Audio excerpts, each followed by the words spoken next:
Are you looking to join Cycling Men of Leisure for one of our rides in 2025? We've got a few things on our schedule. That's right. We'll be attending Big Bragg and also the Bourbon Country Burn. Big Bragg is in Georgia and Bourbon Country Burn's in Kentucky. Both places are going to be absolutely beautiful. We're going to have teams for both of those events. If you're looking to join us on our team, just send us a message. We'll tell you what to do. So come on out. It's going to be a good time. Absolutely.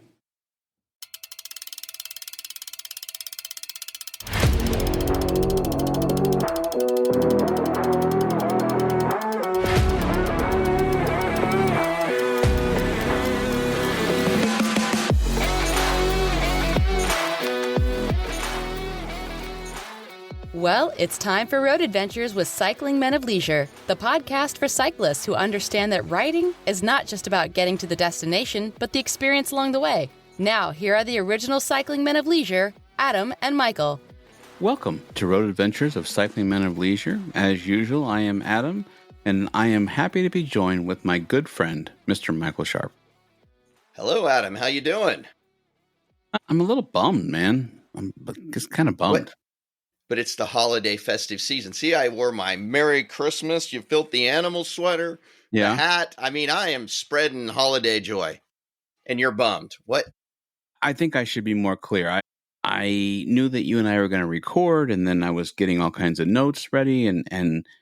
And yesterday, transportation is an industry that's it's interesting. I mean, sometimes like there's no time to sit down and there's fires to put out left and right. Not literal fires, by the way, but management fires to put in and out. But yesterday was one of those days where it was a little bit slower. I was playing around, and I actually sent you a picture. And Ride the Rockies, you did. Is officially, after 37 years, is officially now over. And if no one understands, that is also a sister company to Ragbri. So, do you have some bugle taps music or something we can play? You know, I wasn't well. No, I should have played something else, but yeah, that's sad because that ride was like the premier ride of Colorado, as far as I'm concerned. I lived out there for 13 years. Ride the Rockies was always a huge ride. It was one that was on our bucket list, even though we're not necessarily good at altitude, but it's just sad. That's, I was looking at it, and then guy I work with was like, he's like, well, have you ever ridden out there? I said, no. I said, and Adam version 1.0 didn't really look for elevated ride. I'm curious, now, I mean, whatever adventures we do in 2025, and I'm curious how I'll do now with elevation. I'm doing much better. I was able to climb a lot of hills this summer, but even, now that I'm training more and more, but I stayed away from rides like that, but man, it looked beautiful. And every time that you and I would see the jersey, I would be like, hey, look at that. And then last year I saw a guy and I was like, dude, you're wearing an antique. Because just to be fair, last year they closed the ride too, but they put on their website at the time, well, we're going to reevaluate next year. Well, yesterday it was officially over. So yeah, they had left the door open last year. I think probably to maybe, and I don't have any insider, probably to see if they could find somebody else to take over or partner with or something like that for the ride. Yeah, another one bites the dust. And then today, I know you know this, but then today I'm tooling around checking email, and Bourbon Burn, of course, you and I are both on all these rides that we've done before. We're on their marketing lists. As you would expect, how do companies survive? They got to get their message out. And so today I get the email from Bourbon Burn that what's on the horizon, and we're going to hold the ride for 2025, but not sure where we're going to go in 2026, which, maybe this is making an assumption, but to me, just basically saying that, hey, we're going to be here for 2025. They're even talking about in the email, this is not me paraphrasing, how they're going to make it one heck of a year because this is probably going to be it for them. It was a dream, and maybe they'll find someone else to take it over, and maybe they will. I mean, don't get me wrong. Maybe there'll be a passion for someone that will, but it seems to me that it's guiding in the same direction, to the point that you and I decided that we are going to go to maybe the last ever Bourbon Burn. So we got to do it. We didn't go last year, and we talked about it. And we've mentioned that they just always have the same maps or the same routes, and it doesn't shake it up. And we're in the heart of bourbon country, and there's just all these distilleries here. And, we want to try out and check out different distilleries than just the ones that are on their thing. Potentially being the last year, you called me up or text me today, and it's like, we need to be there. So if this is it, we can say we closed it out. Yeah, I mean, and you and I have always been very transparent with our audience. I mean, like with Buffalo Trace is a pretty decent chunk away from the Kentucky Horse Park campground, and each year we just drove over there and then got the bottle release and then gone back. And then one year I think the weather was not really conducive to riding, but then last year we did go back and we did ride last year on that day. But I don't have any problem being truthful. If there's a day that the weather is just bitter cold, or I shouldn't be, it's at the end of September, but if it was raining, listen, I'm perfectly fine putting the bike in the van and jumping in a different vehicle and going to distilleries, but just being there and being part of everything. And if no one's ever done that ride before, they've got usually bands that play at night and bourbon tasting in camp and bonfires. The evening makes the ride because they have a dinner, and then after dinner they've got a band playing, and they've got all these distilleries, different distilleries each night. Probably, I don't know, 8 to 10, somewhere to 10 there. distilleries, with representatives there giving you tastings and that kind of stuff. And just bonfires. That is what makes that ride, is that social time after it, as far as I'm concerned. I mean, the ride is beautiful, and you go by some of the big, huge horse farms and things, which are just blow your mind. But those are really nice. And then they do, our friend Phil with Phil Talks Whiskey in the past has put on those special events in the evenings where they're like hour long with a particular distillery comes in, and you generally get some tchotchkes and you do special tastings. And it's really, those are really great events. I mean, especially like Buffalo Trace, when Freddie's there and that type of thing, they've been really good. Yeah, he calls them VIP tastings. And that's so, we've been there for Rebel and Maker's Mark. And so, I mean, there's been some great times there. Like, last year you and I decided to skip it. And then, of course, when you get an email, maybe that's their marketing. Maybe we bought into the marketing, but I don't think so. Based upon the way the email was written, it sounds like it's. Yeah. And although I'm glad we didn't go last year, because last year was a rain fest. Yeah. Yeah. And it rained pretty much the whole weekend. And, they actually had to move some of the tastings to a convention center, down the street at the actual horse park, and not the campgrounds, but the horse park. So it's a beautiful area, a wonderful area, and we're looking forward to it. And if you're looking for a ride in September, cycling men and or women, depending on who joins us, will be there. September, it's a long weekend ride. Yeah, so it's not like a week long or anything.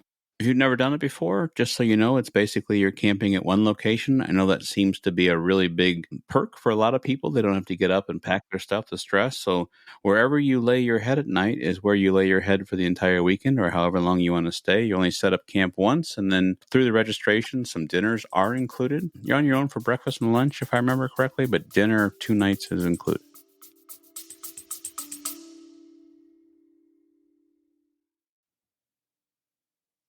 On behalf of Adam and Michael, we both want to say thank you for your support.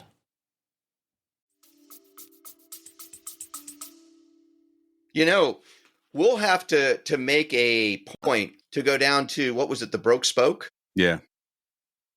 We had, I forget his name, but we had him on because it's Luke. It's like a co-op bike shop or something. Luke. So we'll have to go down and check in on him and see how they're doing down there. Don't worry, audience. I keep all of the names, so we'll take care of that. We all have our strong suits.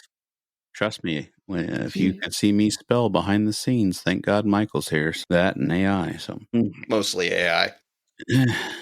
Hey, buddy, I was trying to give you some credit. I appreciate it.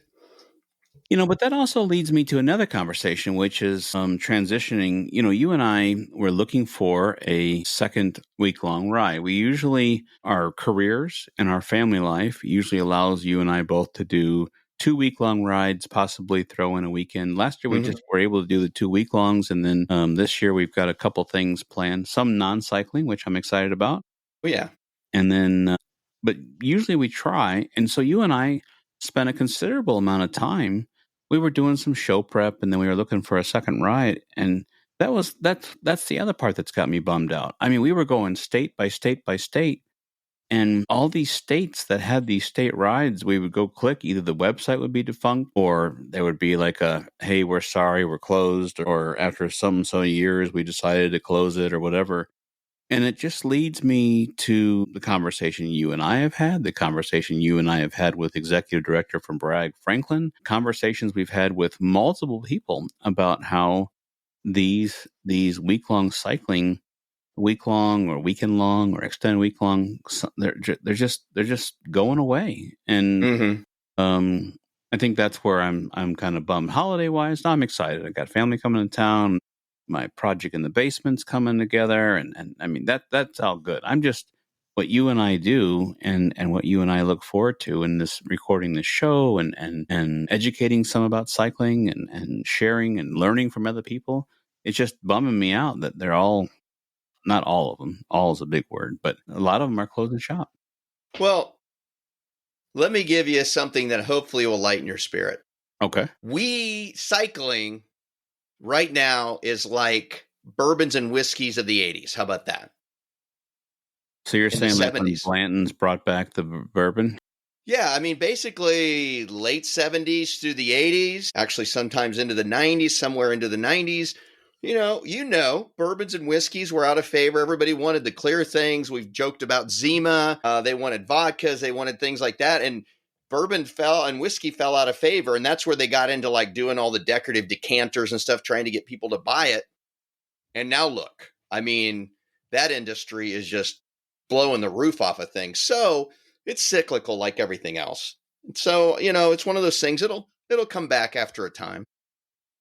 I just wonder why. I mean, okay, I know a part of it why, and it's this thing right here. We're on YouTube as well. I'm showing a game controller for a PlayStation 5. By the way, it's sitting here collecting dust. Yeah, sure it is.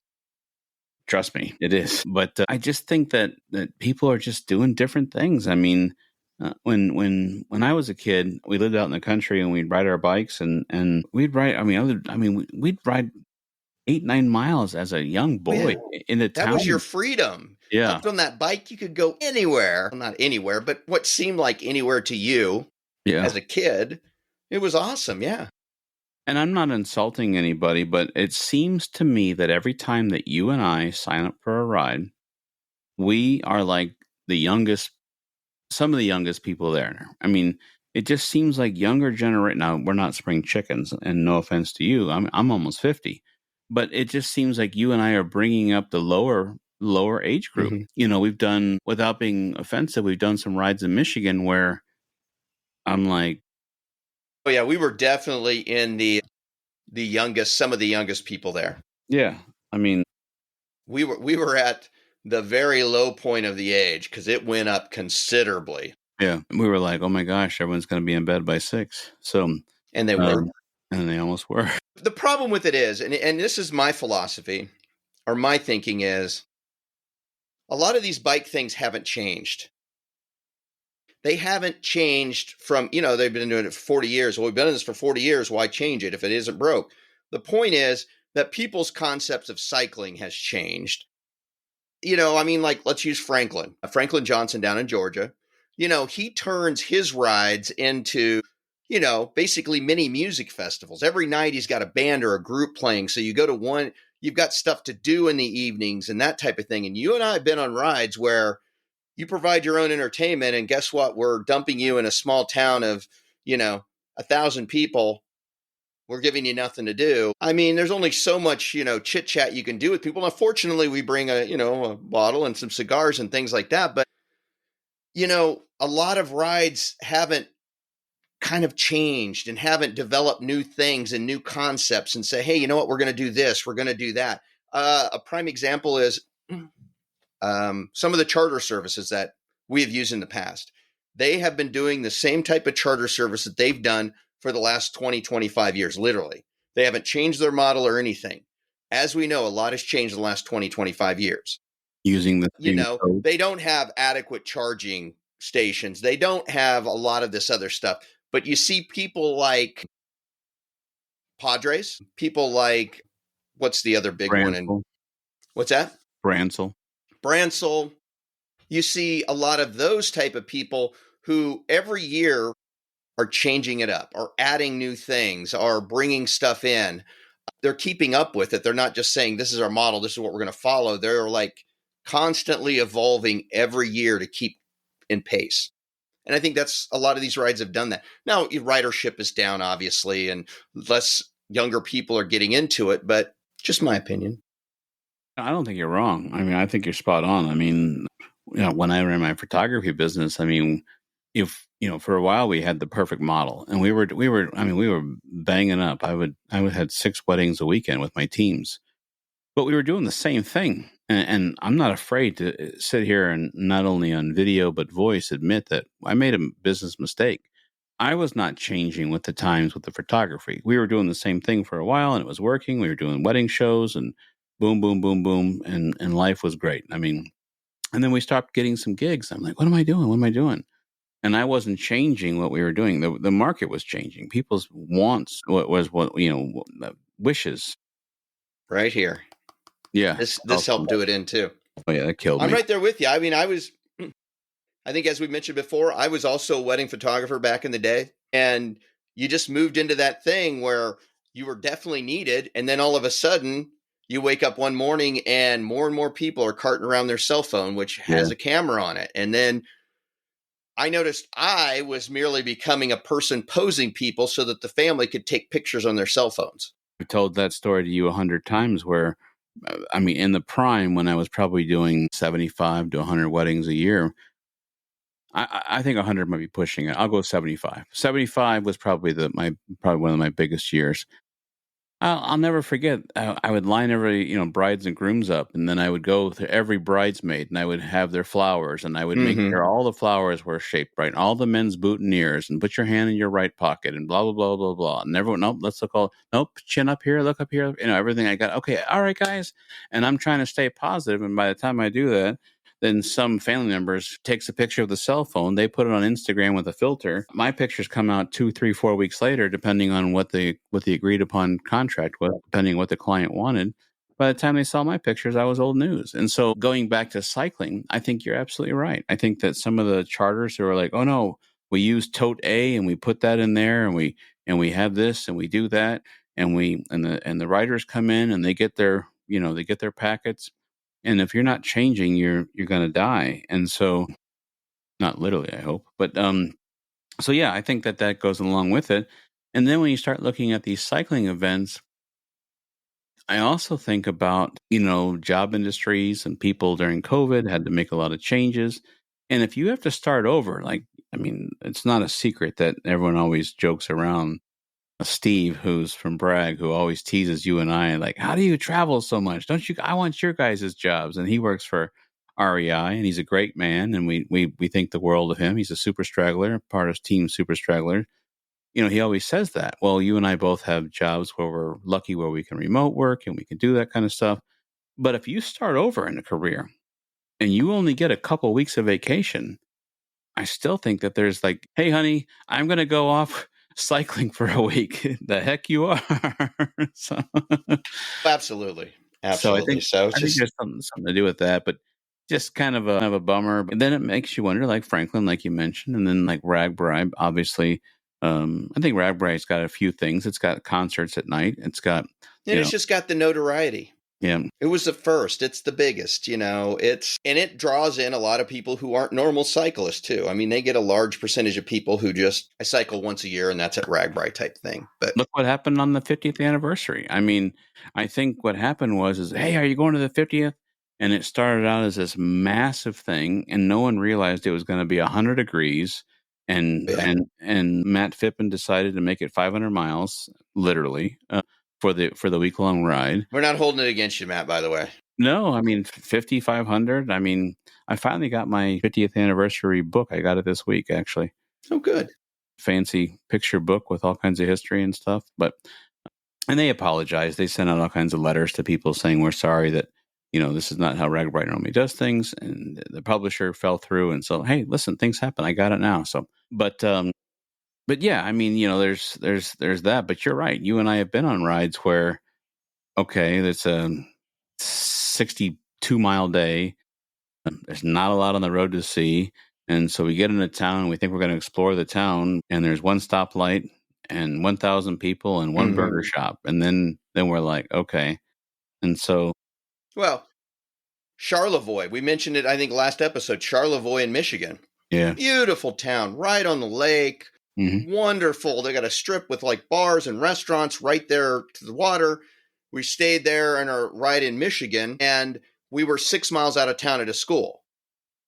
And so the last thing we wanted to do is ride the hills 6 miles in and then have to ride, add an extra 12 miles onto our thing. So that's the kind of thing you're talking about. It also wouldn't have been, I thought about that later on, like, okay, well, if you go to Ragbri, you see bikes going all day, all night. People went into town, they went to eat, and then they ride their bike back to camp. That road that we were on by that school would not have been safe to ride at night. So hills, it had no shoulder. And it was out in the country, so there's no light. So, yeah. Anyways, so. All right, let's talk about something more exciting here. You're going to bum me out, and I'm going to have to take off my Santa hat here. No, don't take off your Santa hat. By the way, I'm not going to tell you now, but I ordered a Christmas gift for you, so I'm waiting for it to come in. So. Oh, did you? Yes, sir.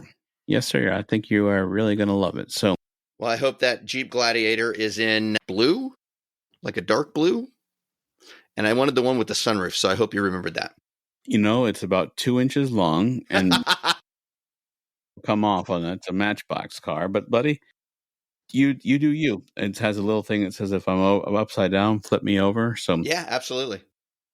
No, but so the positive news out of all that whining is that we do have another event on the books. So we'll be going to Bourbon Burn. So you can join us. We'll drink some bourbon. Everyone in there is drinking bourbon, so it's kind of nice. I'm going to move on. I'm going to talk about our artist who made our logo. I'd like to give Brian is BrianLeeFritz.com, spelled BrianLeefritz.com. The man does beautiful bike portraits. So if you like a artist rendering or drawing of your bicycle, or maybe you're into tandems and you don't have one, or maybe you want a tricycle, or maybe you want something, your bike in nature. The gentleman is extremely talented artist, and so he is offering a special code with $25 off a bike portrait with a special code of leisure. So if you go to BrianLeeFritz.com, we would like to help our friend out, and please go check him out. There's some. He does a lot more than just bicycles. He's huge into birds and everything. And he's a cyclist himself. He is. We've actually been on a ride with him before, and he's done our logos, and he's done a lot of. He started to really get into like jerseys, because I know he did the Michigan's jersey, and he did some of the graphic work and that type of stuff. And yeah, I was going to mention, I've seen some of his birds that he does, and they are fantastic. So it's really good stuff. She's big into hummingbirds, and it was one of the best gifts my wife has ever enjoyed, more than jewelry or anything. It was a beautiful portrait of, a hummingbird doing what hummingbirds do. So check it out. They hum, they float, almost like they're floating with wings spinning 5 million miles a second. Our leisure community, kind of torn on this one, because our leisure community is the one and only executive director of Bragg, Mr. Franklin Johnson. Okay, all right.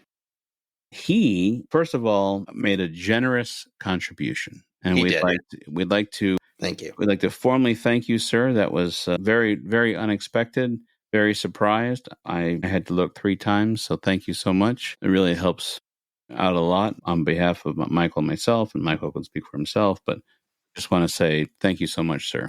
Yeah, he's always been a very big supporter of our show and what we've done, and so we certainly appreciate it. So. He also has given a guest for something that you and I do, and Listener Spotlight. So I think we'll move into that. I'm going to let you give the clues from the last episode first, and then I'll give you his guess. All right, the clues for Listener Spotlight for the last episode is as followed. This city was founded in the 1870s. It is named for a Native American village. It was built at its location due to the railroad. Mills became a big part of its early economy and actually really was a driver of its economy for over 70 years. The town itself is surrounded by 3 lakes. In the first 40 years of this community, they suffered 3 fires. So there was a lot of, throwing buckets of water and rebuilding. And this town's main drag did not get its name from a stand-up routine, but it could have. There we go. So Mr. Franklin Johnson says the listener spotlight guess is Spokane, Washington. The comedy routine is a stretch with the spoken comedy routine stand-up ? Looking forward to chatting this week. And we'll talk about that in a minute. But the gentleman has guessed Spokane, Washington.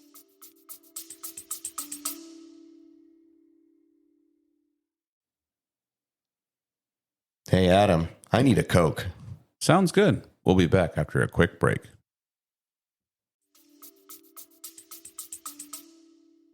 Spokane, Washington. Well, Franklin, I can give you a 1/6 of a point that you got the first letter of the city's name correct, but it is not Spokane.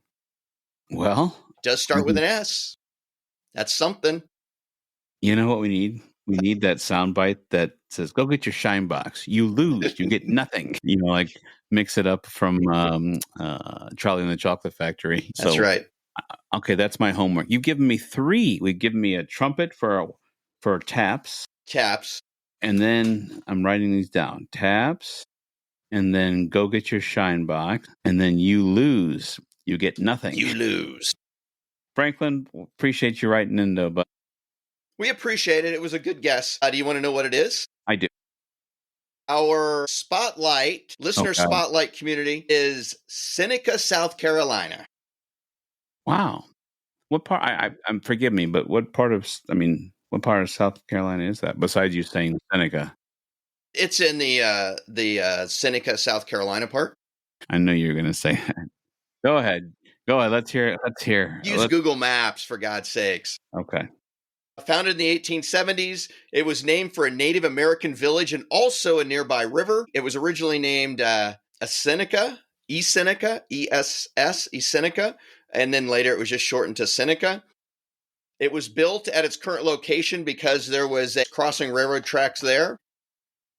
The town is surrounded by 3 lakes. You got Lake Keowee, Lake Jacassie, sorry, I'm not from here, and Lake Hartwell. And then the town's main drag didn't get its name from a stand-up routine, but it could have. One of the main drags in town is called Ramcat Alley. And it got its name from like a joke that people used to say because there was a lot of fish markets there. And they cleaned the fish. That attracted a lot of cats. And the joke became that you can't ram another cat in that alley because there was just so many cats there looking for the free meal. So then it became known as Ramcat Alley. Gotcha. So there you go.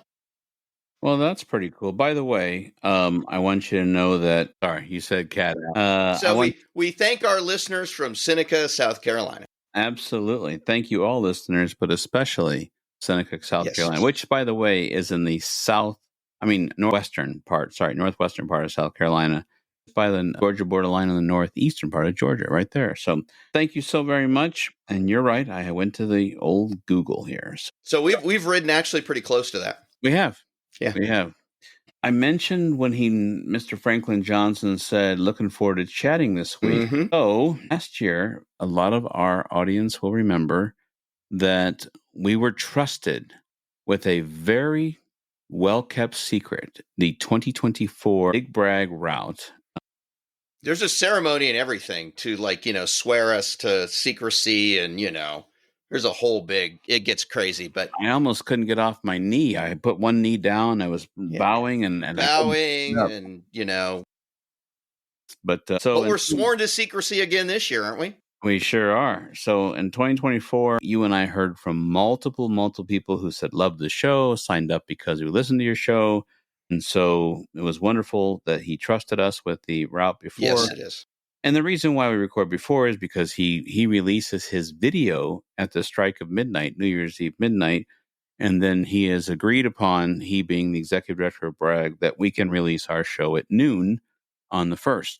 Now, why is that important? Because if you've watched it at midnight and then you listen to our show at noon, you'll actually, if you sign up before midnight on the 1st of January, 2025, you actually save $50. So you can go to bragg.org, brag.org, and you can sign up. And then if you sign up before midnight, January 1st, 2025, you'll save $50 for a week-long ride. Why are they waiting till that time? Well, they don't have to wait. I mean, they know they're going. Right. We're going to be there. They know they're going to be there. Why don't they just do it now? Well, they can. And when they do that under the team name, they should, if they don't have a team that they already belong to, because if they do, we're loyal. We understand that.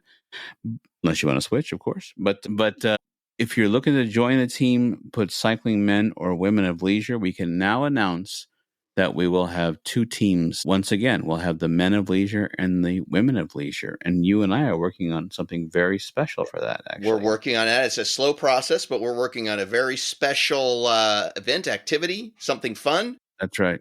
During the week. And it should be a good time. We've always had a good time there. Yep.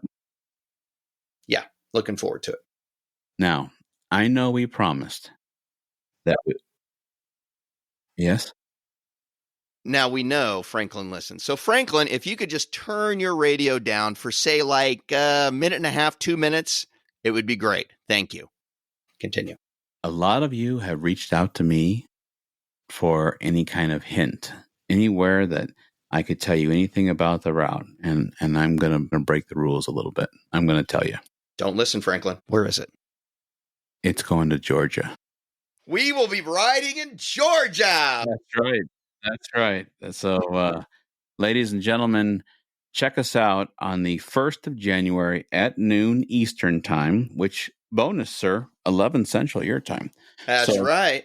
You can check us out on the podcast through any of your podcast things, or you can check us out on YouTube.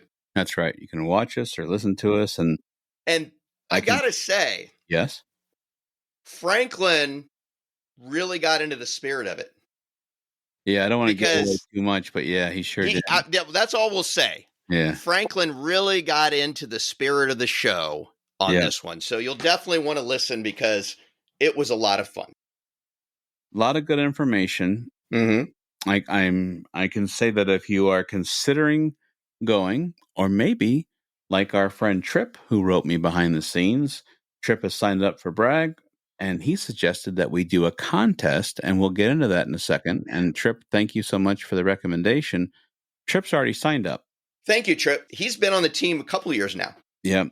And for a guy like Tripp who's already signed up, I still think there's value add to listen to what Franklin has to say, because you'll get a complete breakdown of the route and some of the things of the areas that it's going, and that's all I'm going to say. So otherwise, my contract is broken. I got to pay back the deposit. It's just an ugly thing. It just gets ugly, and then lawyers will get involved. Yeah, I don't want to deal with lawyers. Yeah, I already pay them enough. I would use the Shawshank Redemption line here. Blank and A, bunch of bastards.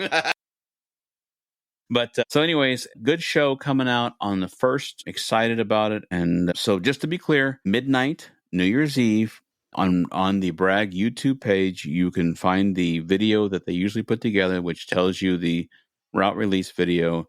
But for a comprehensive breakdown of where the ride is going and some specific items about each. For details about the route, come check it out. And we're excited to partner once again with Bragg, and we appreciate their continued trust. So thank you.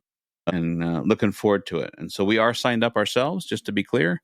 And we both used Cycling Men of Leisure as our team name. We're pretty sure we already have the 10. I think we already have the 10. Yeah. But so now you realize when we started to say that about Franklin and we were going to tell people, he probably swerved off the road because he generally listens when he's driving. Is like, what are those guys going to say? You know, I can picture his Ford F-150 with the cab on the back and swerving to the side of the road. I'm calling them boys up, but no, we would never do that. No. We appreciate the partnership and really looking forward to that. So I'm gonna segue into something a little bit different. Okay, what do we got? We are going to something called Podfest. Yes, this is exciting. I mean, it's ironic, yeah, as well. So we had already planned a trip down to Orlando. We were going to make it a kind of like a guys golfing, record some podcasts, do some dinner. And what do you mean, kinda? Well, it's going to be an extra long guys weekend. We were going to golf, eat, and podcast. Yeah, and smoke cigars somewhere. And smoke cigars somewhere in there. Absolutely. So then our platform of where we launch our podcast was advertising this thing called Podfest 2025. And at first I was kind of like, Podfest 20, it's like convention for podcasters. I mean, do you get in a room and that's exactly what it is. So happens to be in Orlando at the same time you and I are going to be there. And how ironic. We submitted a little sublimation about our show and why we would be interested in going over there. And for me, it's two reasons. One, I guess not just two. Two is putting it in lanes. A few reasons that I was interested is they have their own show, and I love to be able to put faces to the names of their show because I've heard their humor, and their show basically talks about how to podcast, some marketing ideas. An example: we have a cycling podcast. We should be going to cycling stores, even if we travel on our own. Let's say you and the family go down to Florida. If you're going to run into town, maybe look if there's a cycling store. Maybe take a couple business cards and say, hey, so they talk about things like that, how to market your show. And then they have some funny stories and changes that on the platform of how they do things. So that's interesting. But just networking and finding out how we could do our show better or maybe get more listeners or spread the word. And so we were selected to go over there and we will be attending Podfest 2025 in Orlando. Wheat. We're still going to golf, right? Yeah. And that will not affect the golfing, or podcasting, or smoking a cigar, or eating. Okay, yeah, it's just ironic that it's the same weekend, and it'll be fun. It'll be interesting, a new adventure. We can have some stuff to chat about. As long as it's not golfing like we did last time. That picture comes up on my phone once in a while when it's 42 degrees and we both have stocking caps on meeting. Yeah, that wasn't... I was in Florida. I wasn't expecting to be in Kansas golfing, but... I know. Hopefully it warmed up in the afternoon. It did warm up. And we actually got to meet Armando's old co-workers from the cruise ship. So that was pretty fun. That was a good day. So we're going to Podfest. That'll be fun. We'll tell everybody what we learned and that kind of thing. Well, I want to mention your webpage work. You not only by day you are a business architect. No one knows what that is, but I do a lot of work. And by night you highlight as a web designer. No, luckily for us, they make it. GoDaddy makes it pretty simple to be able to throw something together. So, but on a serious note, you took the time and you put all of our listener spotlights down, and you strategically space them out. So if the show hasn't come out yet, you don't put it down there yet to give people ample time. No, yeah, you don't get it ahead of time. But I'm a couple weeks behind. But I'm going to be updating it. And what I'm trying to do is I'm trying to go back also and putting the episode information in there, like the season and the episode. So it's like, you're like, well, have they ever done, Boaz, Mississippi? I'm from there. And then it's like, oh, look at this. They did it. Doggone it. I missed it. Then you could go to that episode and listen. Have we done Boaz, Mississippi? We have never done Boaz, Mississippi. Okay. I was just wondering. I'm like, I think Boaz is actually in Alabama, but anyway, it doesn't matter. Good, because I was like, man, I know I record this show with you. I'm not an AI. You just guy. Blank out. It's like, it's his turn now. I'm gonna just. I'm St. Louis. I'm out. But no, we're just definitely excited that you did the webpage. You also put some highlights of our year out there, some photographs and stuff. And so there could be people out there who have listened to our show who have no idea what we look like. And if you go to our webpage, cyclingmenofleisure.com, I am the charming, charismatic one. And you, sir, would describe yourself as the very charming and charismatic one. There's lots of overweight pictures of me. I'm Adam, and if you've never met me, but we need to get some new But pictures that is good, though. Yeah. Because that shows all the work that you've done to get to where you're at. It shows your journey. Almost been a year now. I know. I'm very proud of you, man. I appreciate that. But yes, so please check us out. I appreciate your work on the webpage. All kinds of information up there. We got jersey store if you're looking for a jersey. We got a t-shirt store and rides that we've done, places we've been. Absolutely. Yeah. I'm going to mention Dennis Keeler, Scott Garwick, and Alex Bell. Yes. It's my way of always saying thank you for being monthly supporters. And so thank you so much for that. And besides that, you haven't asked me this in a long time. So let me play with my toys here. Okay. Ladies and gentlemen, my good friend, my best friend, has asked for a little segment of rants of dissatisfaction. Buddy, take the floor. Do I have the floor? You have the floor. Yeah, this has been bothering me for a while. And finally, I was like, we need another rant of dissatisfaction because here's my rant. Self-checkout. I hate them. I understand the purpose of self-checkout. Oh, hey, you can self-checkout. You get in, get out quicker. Cost people their jobs. Keep going. Yeah, you're right. But that's what they market it as. But bottom line, behind the scenes, we really know there's a bunch of bean counters going, you know what? We can get rid of some of our staff. Mm-hmm. It helps on that. But what annoys me is you now take me, I go to my local grocery store. I'm buying this, that, and other things. I come up there. You want me to check out, do self-checkout. I mean, you kind of push me towards that way. And it happens at big box stores, Home Depot, Lowe's, all those kind of things. What do I get out of it? You get used to the break room. I do what? You get used to the break room. Have you ever seen that thing on Facebook that said, the cops arrested me today? I don't know why. I was just in the break room of a place I had to check myself out. Don't I ever deserve to get a break? That's my point. It's like, if you want me to do self-checkout, shouldn't I be getting a couple percentage points off of my tab? Because now I'm doing the work. In fact, you've got me doing the work of who an employee of yours that you're no longer paying. What's in it for me? So I get a little annoyed by this. And then here's the other thing. There are two more points to this. He's really you caught me on a weekday. I was really going wild earlier. A lot of stores, and I will, a local Dollar General. We have one here in town. We've got a lot of them. I don't know in your area if you've got Dollar Generals, but we've got tons of them here. They kind of take up the space of a Walmart in smaller towns where Walmart would never go. A little bit of everything. Nowadays they have groceries and everything. A lot of their stores have put in these automatic check yourself out things. They put them in. They went to all the costs to put them in. And then about 6 months later, they stopped using them because they were complaining that people were ripping them off. People would just not ring things in, or people would ring things in and just walk out the door and not pay. And the thing about it is I read a couple articles and they acted surprised. It's like, you acted surprised that you want people to ring themselves out and, be honest. It's like, I myself would never walk out of a store without paying for an item, but, there's people out there that would. It's just the nature of how our society is. But then the stores are like perplexed and it's like, we're losing money. We got to stop using this. So you spend all that money. You didn't think about this ahead of time, spend all this money. And now in our store, we've got 3 of these big machines that are just taking up floor space where you could have merchandise. But now you got these 3 machines that just sit there that have signs on them saying out of order.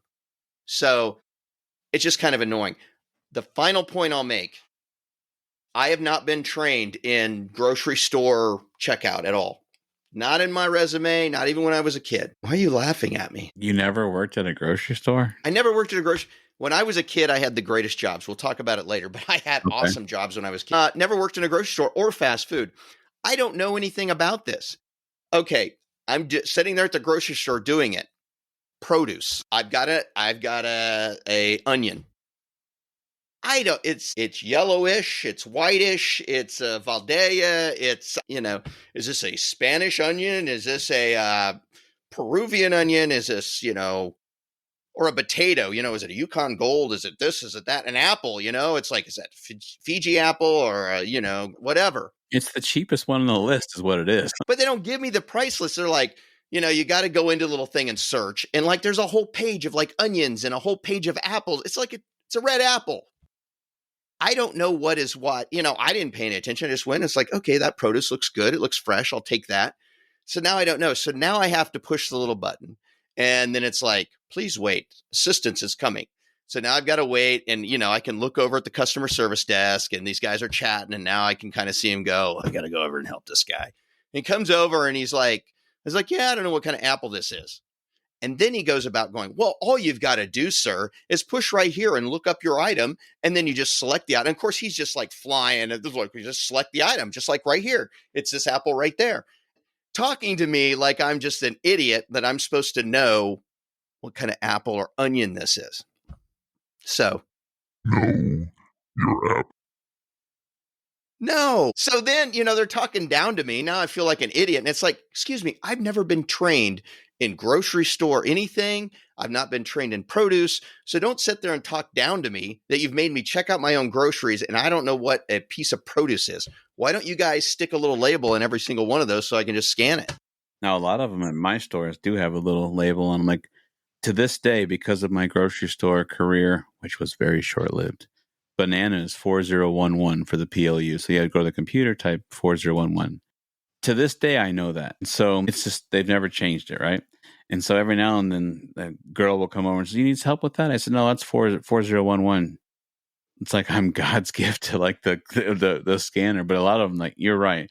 Like, Honeycrisp apples, they come around once a year or whatever. And, or at least by us, they do anyway, since it's a tundra the rest of the year. But every now and then, I always want to like that sign on Facebook that says, I went to the regular cashier. It was $211. I got a second opinion of the self-checkout. That just really bugs me. It's like, if you're going to want me to do the work, why don't you throw a couple percentage off my thing? I'm not going to steal from you, but you could, shave a couple percentages off my bill for doing somebody else's job. And then certainly if I need help with it, don't talk to me like I'm an idiot. I'm sorry. I have not been trained. And Home Depot's the worst because, like, if you're buying bolts and they got like the YU on there, I'm like, how the heck do you? I mean, they got the book and they're going through there. Or when you buy trim or something by the foot. Yeah. Well, number one, it's like, well, yeah. It's just how like, many? Whatever. Feet is this? What's that? How many? Like when the girl said, "How many feet is this?" It looks like 8 to me. I don't know. You got 18 carts worth. How many sheets of plywood are here? I don't know. Looks like 6. I'm not sure. There's a couple. I don't know. Yeah, not sure. So anyway, that's my rant for today. It just really, really bugs me. I understand why they do it. I don't appreciate the kind of the reasons that they really promote. Oh, you'll get out faster and speedier and all this. Ultimately, it's just to, reduce their bottom.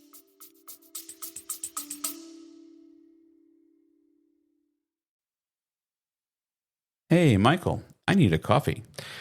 Okay, we'll be back right after this message.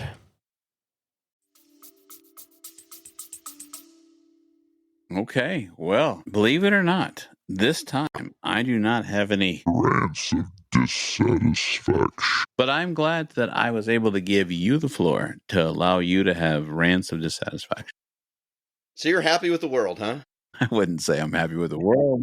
Nothing that you want to voice. Let's talk about that Dollar General stock that keeps... Well, that's the reason why the Dollar General stock goes down, because they invested all of this money on self-checkout machines, and then they realized they were losing more money from people just stealing from them, so they shut them all down. It's taking up floor space, and they're still trying to pay off that investment. When someone didn't go, you know what? Checkout's right by the door. Somebody could just check it out or just walk right by it and go straight out the door. I mean, who didn't foresee this? Yeah, I mean... many times when like they just redid our whole Meijer, and depending on where you shop in the world, Meijer is very predominant, grocery store here in Michigan. And it's more than a grocery store. But yeah, it's like a Walmart almost. Yeah. Yeah, they You can got buy a little bit of everything in there. everything. Yeah. So they just spent like probably millions of dollars redoing ours here in my little town that I live in here. And in the old days, they'd have like 27 registers and only 2 of them would be open. Mm-hmm. And so how did they fix that? They put in like 27 self-checkouts. But the problem is they have one employee, one, to like if you buy booze, then you scan it and the light goes on. You got to wait for the guy to come over and be check your ID, which is good. I get it. I mean, not everyone should be Got to buying follow booze. the rules. Yeah, absolutely. So they only have one person to help me with my produce. Exactly. And so now you're sitting there going, oh my gosh, so that doesn't really help out. I guess if you're going to cut employees, at least have a few, because there are times like 5:00. I bet you that, I try not to go in there, but I bet you it's a nightmare over there. So I can get behind you on that. I can, but as far as rants of dissatisfaction, maybe there's just too many right now going on. I can't pick. Yeah, I can't pick. So. Well, thank you for giving me the floor to rant a little bit. Are you kidding? I get to play with my voice toys, which I know everybody loves. And so... Oh, yeah, everybody loves those. Let's just beep him real quick there. So why don't we round out this show by first of all saying Merry Christmas, Happy Holidays, Happy Kwanzaa, Festivus, Hanukkah, whatever you celebrate on behalf of myself and Michael and our families and yours, we wish you nothing but health and happiness for the next coming year. And besides that, we'll bring it up with the Listener Spotlight. All right. This one's going to be a good one. St. Louis. So close. Dang it. So close. Dang it. He's not even in the neighborhood. Anyway, this... Satisfaction. Okay, put your hands in your pocket. Stop pushing buttons. Fine. It was incorporated in the 1880s. The early economy depended on mining, agriculture, and timber. If you are a father, you should really appreciate this town. Okay. It started as a trading post. The city's name comes from a native language. In 1974, great year, 1974, this city was in the world spotlight, and a former resident of this city helped influence the vision of a perfect Christmas. See what I did there? I threw a little Christmas thing there. Like it. So there you go. Well, pretty easy. Yeah, because you did the homework. Yeah, but still, it's pretty easy. Will you be giving another guess away? If I need to, I could give another guess. You want me to give another guess away, like in the middle of the week on our Facebook page? Yeah, people are traveling. I mean, think about it. A lot of times people like to travel when they listen to us. And so they could be catching up for a few different episodes. And for that, we say thank you. Well, what's the extra hint going to do? Well, they're going to maybe log on to the Facebook page a couple days later. While they're driving? Oh, yeah. No. I'm sure some do. I'm sure some do. This Not one is listener, so.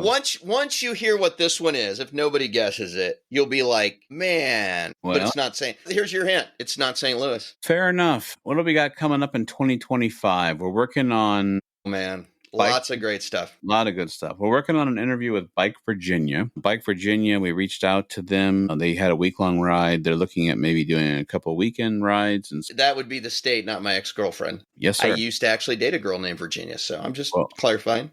Well, we hope that she is listening because we need all the listeners. She's not, but hey, Bike Virginia. Yeah, that should be interesting.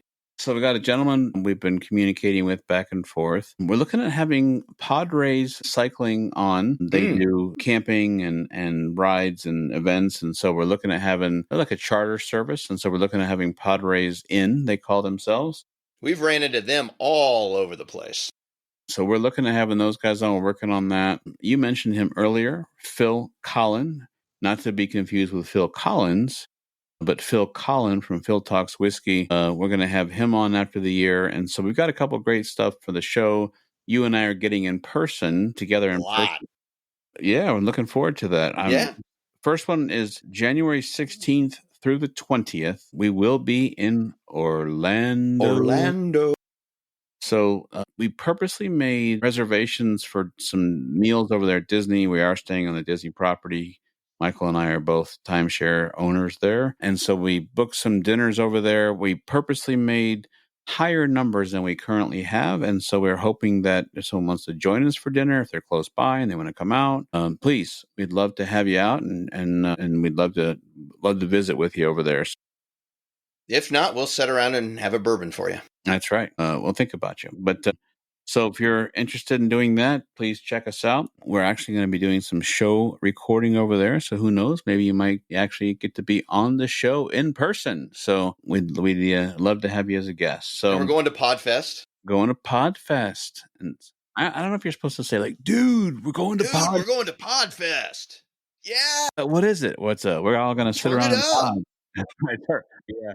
I remember those commercials. Yeah. Well, turn it up, dude. Turn it up, dude. And then what? Then when else are we getting together?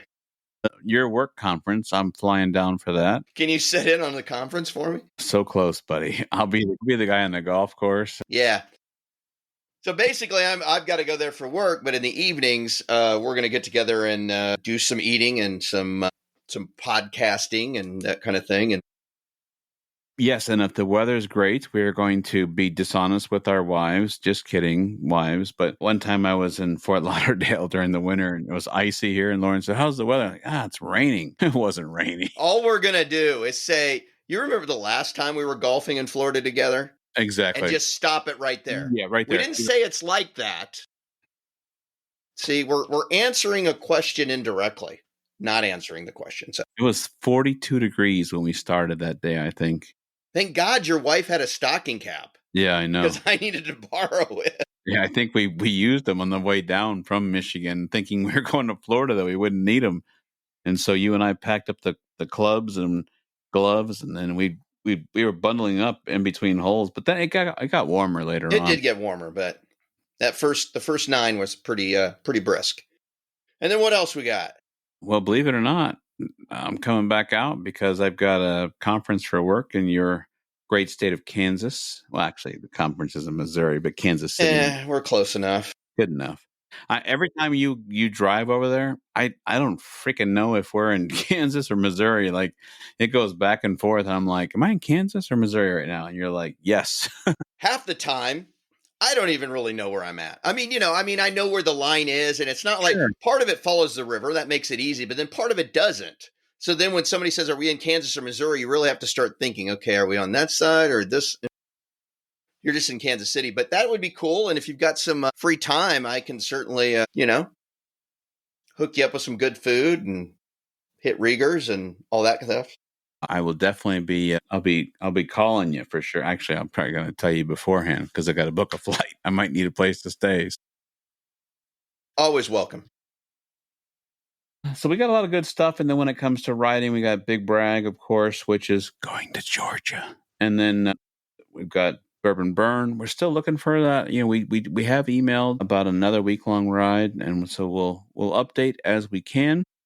But a lot of good stuff. A lot of good stuff in 2025. The second ride could be really good. We've tossed around some really interesting rides. That's right. So I'm excited. I will be excited when we're able to announce where exactly we're going. Yeah. Because I think it's going to be cool, depending on whichever one we choose. So. Yeah, I've been looking at my emails, but I assume that rides like that don't check their, emails all the time. I mean, it's probably very slow times. Hopefully, and it's, holiday season. People are enjoying their families. And worst comes to worst, we'll go to Vegas and we'll spend 20 minutes on the exercise bike in the casino and then go have fun. Does that count? Ladies and gentlemen, in that case, that will be a great day for a bike ride. Thank you for coming along with Adam and Michael on Road Adventures with Cycling Men of Leisure. If you have enjoyed this, please subscribe to the show on the podcast app of your choice.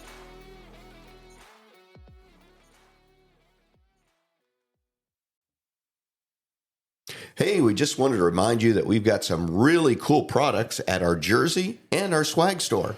That's right. You can visit cyclingmenofleisure.com. At the top of the page, you'll find our stores page. Click there. There's 2 QR codes. The one on the left has a J on it. That's the store for the jerseys. The one on the right is just a swag store. Has all kinds of different items. Kind of customizable. You can kind of make the swag the way you want it.